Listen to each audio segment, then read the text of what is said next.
Assalamualaikum warahmatullahi wabarakatuh. Nama saya Rian Mari. Saya akan menjelaskan tentang pertemuan 9-15. Yang pertama adalah sistem saraf. Sistem saraf terbagi dua, saraf pusat dan saraf tepi.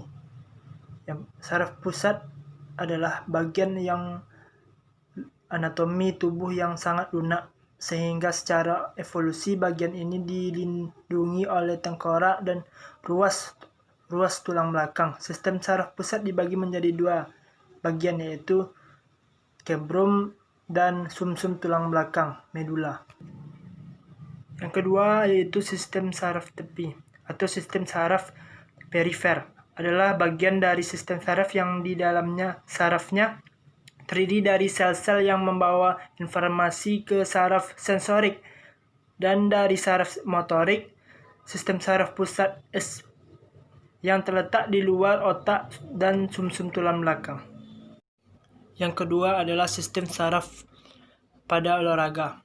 Menurut saya, sistem saraf pada olahraga tersebut harus diperhatikan karena resiko yang sangat besar ketika berolahraga saraf pusat atau saraf tepi kita itu rusak,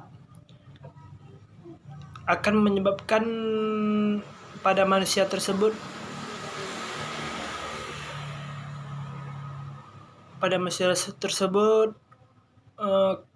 kelumpuhan, bisa kanker kalau rusak saraf tersebut. Yang ketiga adalah sistem endokrin, adalah sistem kontrol kelenjar tanpa saluran yang menghasilkan hormon yang tersirkulasi di tubuh melalui aliran darah untuk mempengaruhi organ-organ lain. Faktor risiko gangguan sistem endokrin. Ada banyak faktor risiko yang membuat seseorang mengalami gangguan endokrin, yaitu meningkatnya kadar kolesterol, riwayat keluarga dengan menggunakan endokrin, inaktivitas, riwayat penyakit terhadap gangguan autoimun, pola makan yang tidak baik, kehamilan pada khusus seperti hipotiroidisme, dan operasi, trauma, infeksi, atau cedera serius yang baru saja terjadi. 4. Jelaskan perubahan yang terjadi pada genita famili akibat olahraga. Itu adalah perubahan yang terjadi terhadap sistem reproduksi lancar dan gen jelita akan semakin membaik karena olahraga akan membentuk tubuh. 5. Jelaskan struktur anatomi dari eritrosit, leukosit, trombosit, dan darah dalam olahraga. 1. Eritrosit adalah bentuk lempeng bikonkaf yang merupakan sel gepeng berbentuk piringan yang di bagian tengah sisi yang mencengkung. 2. Leukosit adalah merupakan sel darah putih yang merupakan sel pembentuk komponen darah. 3. adalah trombosit adalah sel-sel darah yang bertanggung jawab atas pembekuan darah. 4. Darah dalam olahraga adalah untuk menjadi pengangkut bahan atau zat makanan, oksigen, sisa-sisa metabolisme, dan hormon dalam badan manusia.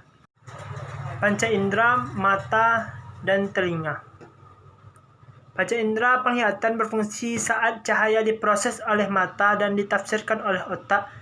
Cahaya melewati kornea. Kemudian pupil akan membesar maupun mengecil untuk mengatur jumlah cahaya yang masuk ke dalam mata. Selanjutnya cahaya akan diterima oleh retina dan mengubahnya menjadi impuls saraf yang bisa dibaca oleh otak. Pendengaran. Telinga merupakan labirin yang rumit, sebab panca indera pendengaran harus bekerja keras karena suara bisa diterima oleh otak. Pertama-tama suara masuk ke dalam telinga bagian luar dan diteruskan ke saluran pendengaran eksternal. Setelah itu gelombang suara akan mencapai membran tipani dan gendang telinga. Jaringan tipis ini akan bergetar. Ketika gelombang suara telah mengantarkannya, getaran itu akan mencapai ke telinga bagian tengah. Di sini telinga tulang kecil, melus, incus dan stapes. Jika ikut bergetar, telinga tulang ini pun memiliki peran masing-masing untuk menggetarkan gelombang suara ke otak.